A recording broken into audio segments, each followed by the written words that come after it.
पुरुषोत्तम मास महात्म्य अध्याय 31 की कथा। पुरुषोत्तम मास महात्म्य के अध्याय 31 में पुरुषोत्तम मास के महात्म्य का समापन होता है। इस अध्याय में भगवान श्री कृष्ण धर्मराज युधिष्ठिर को बताते हैं कि जो व्यक्ति श्रद्धा और भक्ति के साथ पुरुषोत्तम मास का व्रत करता है, कथा सुनता है, भगवान विष्णु का पूजन करता है तथा दान पुण्य करता है, वह समस्त पापों से मुक्त होकर परम गति को प्राप्त करता है।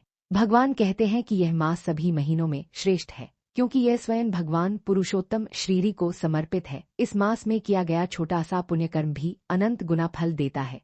जो भक्त इस महात्म्य का पाठ करता है या दूसरों को सुनाता है, उसके जीवन में सुख, शांति, समृद्धि और धर्म की वृद्धि होती है।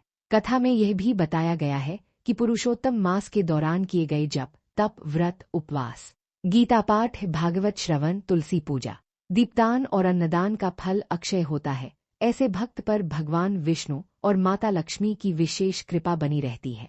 अंत में भगवान श्री कृष्ण युधिष्ठिर से कहते हैं कि जो मनुष्य पुरुषोत्तम मास की महिमा को समझकर श्रद्धापूर्वक इसका पालन करता है, वह इस लोक में सभी प्रकार के सुख प्राप्त करता है और मृत्यु के बाद भगवान के दिव्य धाम को प्राप्त करता है। कथा का सार। पुरुषोत्तम मास सभी महीनों में श्रेष्ठ है। इस मास में किया गया जप, तप, दान और व्रत अक्षय फल देता है। पुरुषोत्तम मास महात्म्य का श्रवण और पाठ करने से पाप नष्ट होते हैं। भगवान विष्णु और माता लक्ष्मी की विशेष कृपा प्राप्त होती है। अंत में भक्त को मोक्ष और भगवान के धाम की प्राप्ति होती है। श्री पुरुषोत्तम भगवान की जय। श्री राधे कृष्णा।